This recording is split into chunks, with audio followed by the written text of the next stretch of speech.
All right, we are live, ladies and gentlemen, boys and girls. We are here in the building. We are early today, at least for me. Early today for me, not for my good friend here, who is here to help us. He says to follow our passion so we can find our voice. Is that right, Mike? Yeah, that's right. All right, we got Mike Armstrong here. He's from the UK, and we're gonna have some fun tonight or today, wherever you're listening right now. Here we go. It's the Authority Project happening right now. All right, ladies and gentlemen, boys and girls, feast your eyes and tune your ears. It's that time again.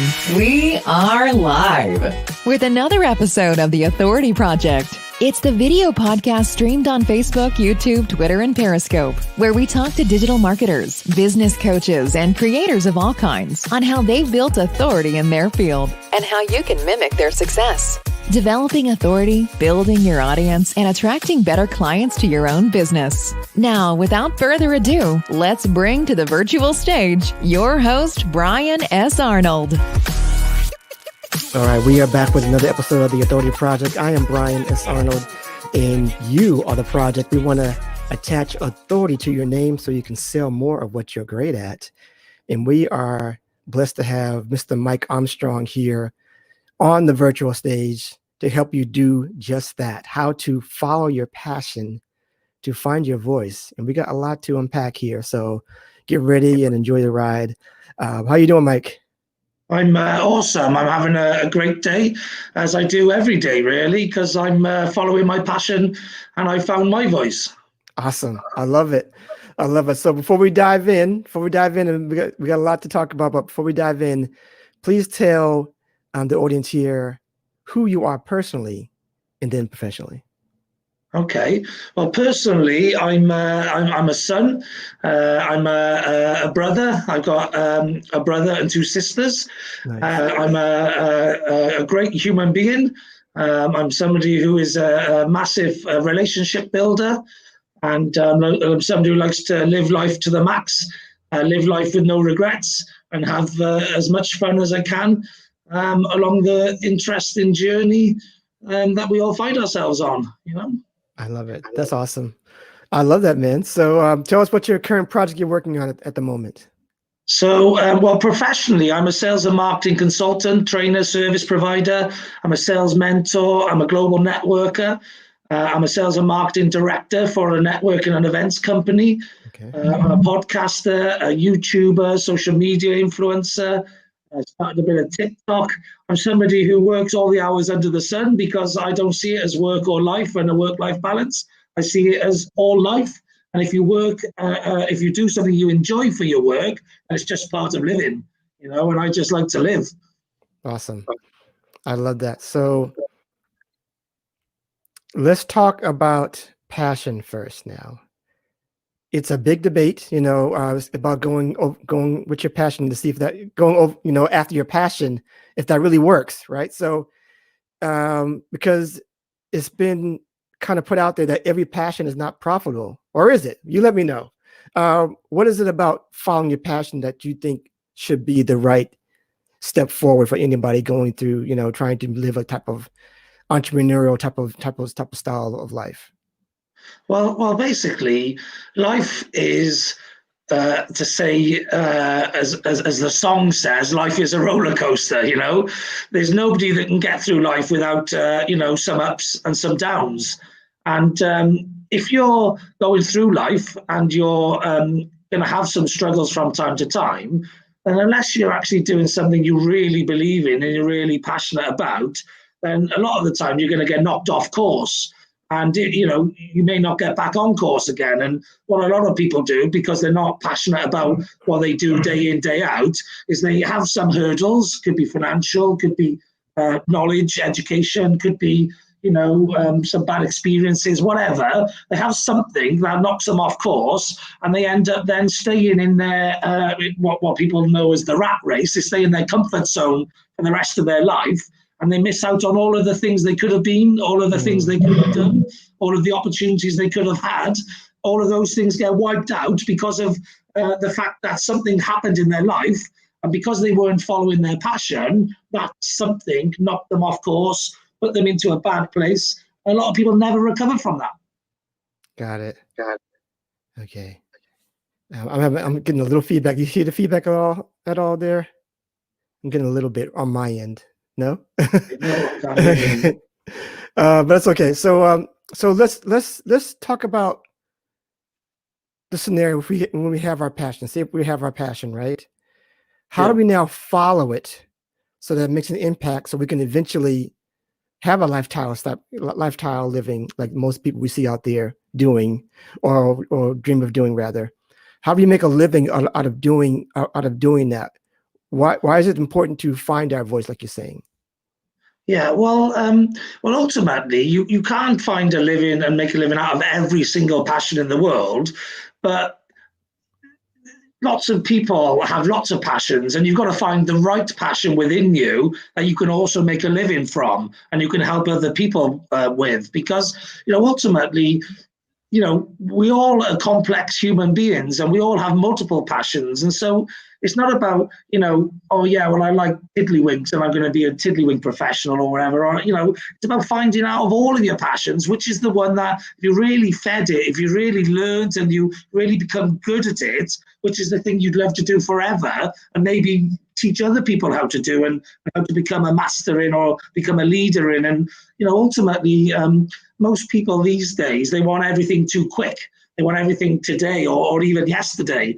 And that's not realistic. And if you actually really pick one of your skill sets, one of the things you love doing, if you like outdoors, doing something outdoors, if you like, relationships, doing something with people, if whatever, the thing that you are passionate about that you can also make a living on, if you actually just keep doing that thing and you do it for, hours and hours and hours and weeks and weeks and weeks and years and years and years, and eventually you're going to become like a grand master in whatever it is that you're doing. You can't do something over and over and over again, especially with a willingness to keep learning and keep improving, without becoming a master or a Jedi doing it in 10, 20, 30, 40 years' time.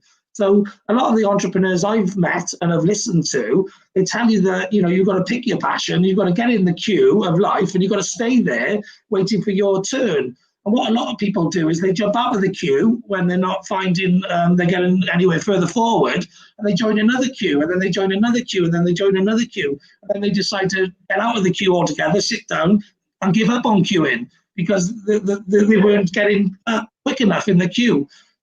My thought process is if you really, really are passionate about something and you're really willing to learn and educate and develop and grow in a specific area, over a certain amount of time, you will become a master at what you do. And if you pick an industry or a sector, you can monetize that ability, that knowledge, that experience. And over time, you'll move up pecking order in the queue, become the key person of influence, the key person to go to, and the person who, therefore, if you have the right strategies and the right systems and processes and products and services in place, you can start monetizing your position as head of the queue. Gotcha. I love that. So what do you say? What is somebody, they're looking at you now and say, you know what, this guy here, Mike Armstrong, of course you can do it. It's easy for you to say because you're like the natural born salesman. You have it all together. Of course you can do it. What do you say to people like that where they don't feel like they have the chops to really do those kind of things, like really get out there and really express their passion to the world? Yeah, well, there's a myth, I think, that, a lot of people look at other people and they think everyone always thinks everyone's got it all together. Everyone's, they're superhuman and, they can do, it's all right for them. They could do that, but how could I do that? A lot of people think like that.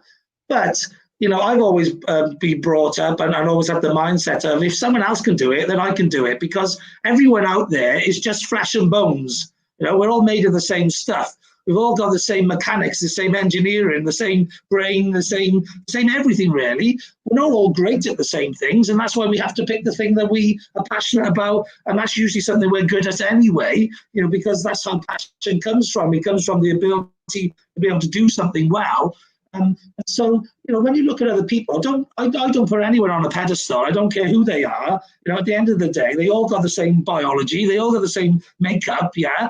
Just because they've actually mastered something, it doesn't mean that they're any better than you. It's just you can master something too. And so we're all equal. We're all able to be the masters of our own destiny. We're all able to be, grand Jedis or the top of our tree. It's just a lot of us don't choose to stick at something, and because we haven't found that passion, we haven't had that ignition yet to actually, to set us on the right path. So you've got to keep looking for that thing that's going to set you off and keep working. You've got to do that when you're young. Otherwise, it's going to take you a lot of time to build up that sort of grandmaster expertise. But literally, if people always seem like they got it together, that's just because people will always put the positive side of themselves on social media or, in the press or in the media and that. But nobody's ever got it fully 100% together. I don't care who they are. We all have ups and down days. We all have problems. We all have, deaths in families and COVID sufferers and, business plans that go wrong and technology that fails us. And it's human beings. We're all human beings. Mark Zuckerberg has that. Bill Gates has that. Richard Branson has that. We all have these problems. It's just how we choose to deal with them that makes a difference.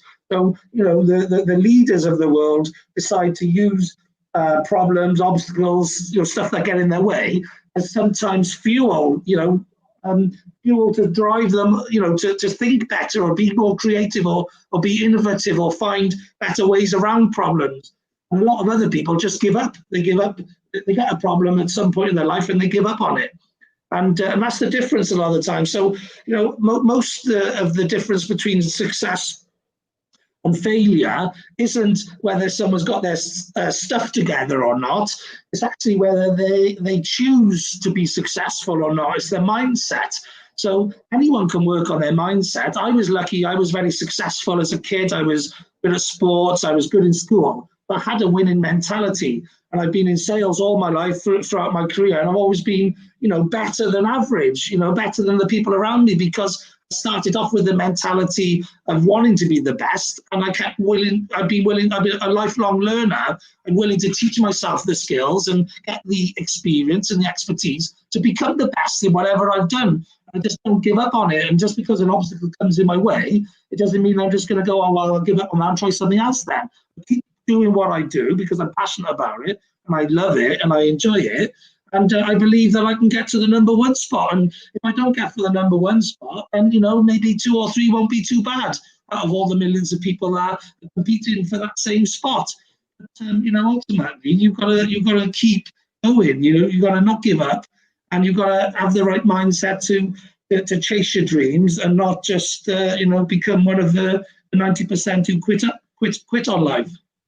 I love that. Thank you. That is, I love the passion right there in your answer there, Mike. So let's talk more about this voice thing. Is there a strategy that goes about developing the voice?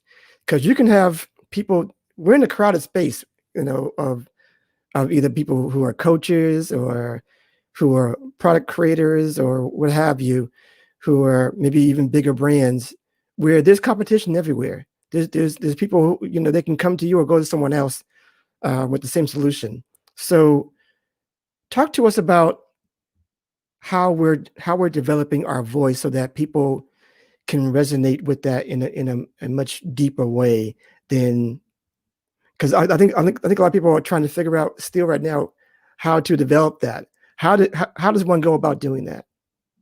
Well, ultimately, again, if you're doing, so I've been in sales and marketing for, most of my life. Since I was about 11, I started off as, entrepreneur, buying and selling things as a kid, got into employed sales at 15. I've been involved in the communications business all my adult life, from 15 upwards. I'm 43 now. So all of my adult life, I've been involved in communication as a business, as a way of making money.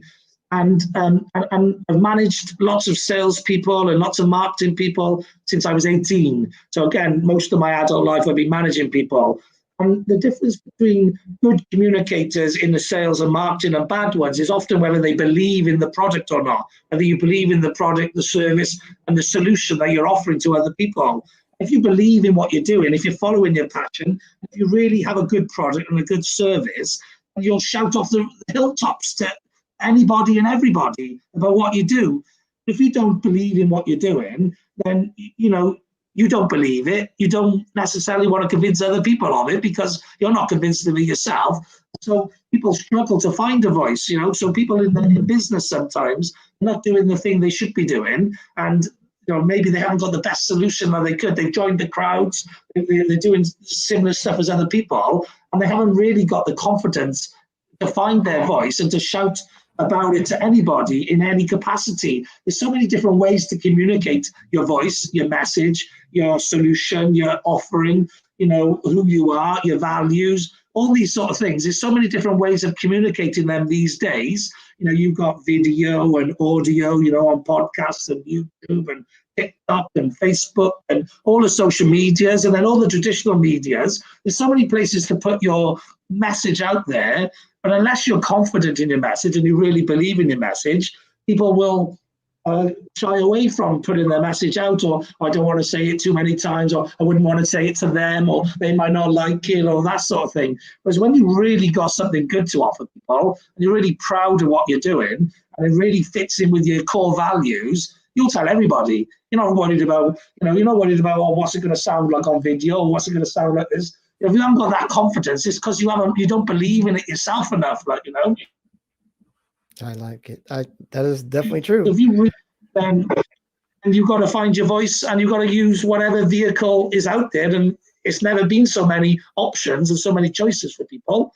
But there's so many different ways of sharing your message to your target audience that, you just got to get involved. You've got to learn these things. Again, some people are a bit older and they don't like the technology, and they're like, I'll try and eke out the last 10 years of my career without having to use Twitter or Facebook or YouTube or whatever. And it's like, no, you know what I mean? You don't want a rubbish 10 years. You want a great 10 years. Use the tools that are there for you right now. You're never too old to learn new tricks. You're never too old to learn something new. I've taught loads of technophobes how to use WordPress, how to use LinkedIn, how to use other social media platforms, how to do videos, how to create a podcast. You're never too old to learn. It's just whether your mind is right, whether you actually choose to want to learn or not. I love that. That's great. So I have one last question for you. This is awesome so far, man. This is awesome. I love everything you're saying. The confidence factor is definitely something that people need to understand. That if you're not confident about what you're putting out there, it will not only resonate with your audience, it'll resonate with you. And people will see that. So I'm glad you told let us know about that on this broadcast. So I just have one last question, and it goes something like this. People are watching you right now. They're seeing you. They like what you're saying, and they have similar goals, similar interests, and they want to do the same thing that you are doing, Mike. Exact same thing. Can you give them just a few tidbits, or maybe just one big step of how they can be an authority in this space? Yeah. So, I can't really give people an idea of something I haven't done. I like to teach people, something I've been through, I've done it, I've got the t-shirt, etc. So how I've become an authority throughout my life is by a willingness to learn. So I'm a lifelong learner, and I'm willing to learn the 20, 30, 40% that most people don't learn. So most people, when they have their mobile phone, they don't understand everything it does. They just use it to maybe 60% their capacity. Same with LinkedIn, the same with Twitter, the same with Facebook, etc. And just keep willing to learn and keep using all of the tools and the functionalities that are available to you. Maximize your opportunity to communicate with people, not just at 60, 70%, go 90%, 95%, 100% every time. Go all in, because you only got one life. So don't give it, to 3/4 of your life or 3/4 of your effort. Give it 100% every time. And then what you've got to do is you've got to upskill yourself. You've got to learn how to blog in order to be a communicator an authority figure online and in text. You've got to learn how to podcast in order to be a communications expert and an authority figure via audio. You need to be able to learn how to create good videos and great content in order to become an authority figure via video. You need to be able to learn how to communicate via LinkedIn and social media platforms in order to communicate to a wider audience, online. You have to learn all of these skills so that, over a long period of time, you can become a master and you can be seen everywhere, become omnipresent, so that you are an authority figure for your sector. You become the key person of influence in your industry, and you become the go-to person that everyone else needs to go to, because you're the one who's making all the noise, you're the one who's leading the conversation, you're the one who's leading the innovation, and you're the one who is the go-to person in the sector. So that would be my advice, is don't rush it. Build a career over a long period of time. Continue to upskill yourself constantly with new technologies and new ways of communicating your message to your target audience. And over a period of time, you're going to become the authority figure in your sector. I love it. I have nothing else to add. Can you just tell people right now how to get a hold of you after the show? That'd be great. Yeah, no problem. So I've got a website, which is mikearmstrong.me. I've also got a hashtag, which is Mike Armstrong. And if you search for my hashtag in Google or on social media, you'll find all of my content. I also work for a global networking and events company called IntroBiz. And anyone who listens to this show and wants to join an online networking event, we do one 9 till 11 a.m. UK time on a Friday. And if anyone wants to join, they can come along as a guest of mine. It's a members-only network, but you can come along as a guest of mine and see whether the network would be something suitable for you to join. But it's full of awesome entrepreneurs, collaborators, partners, people who really want to help you to grow and succeed. So come along as a guest of mine. I do a lot of online networking as well. So if ever you want to join me on any networking events, get in touch with me via my website or any of my social media platforms. And if you want to follow my podcast or my YouTube channel, just check out the Mike Armstrong podcast and the Mike Armstrong YouTube channel. Oh, I love that. So that's great, man. So great stuff, man. I hope everybody got a lot out of this. I know this is very inspiring. People are giving us some good reactions online there. So thanks so much. I appreciate it, man. Anything else before we get out of here? Check out my happiness formula. It's something I'm willing to give to anyone really on the planet who wants to be a happier person than they are today. It's a simple 5-step plan. It's called the Smart Happiness Formula, and it's 5 things that you can do on a daily basis to be as happy as you can be, really. I don't think there's any way you can become more happier than if you follow my 5-step plan. So check that out on my website. And if you want me to give you the happiness formula, I'm more than happy to do it, because I love helping people. If I can make you happier, and I've done a good job. Enough said. Everybody, take care. I love this guy. Awesome stuff. Remember, go to theauthorityletter.com to go there now, join the list so we can help you build your authority platform. It's so important. So you can build your platform just like Mike Armstrong is doing every single day of his life, apparently. So take care, and we should see you on the next one. Build it, share it, and they will come. We're out.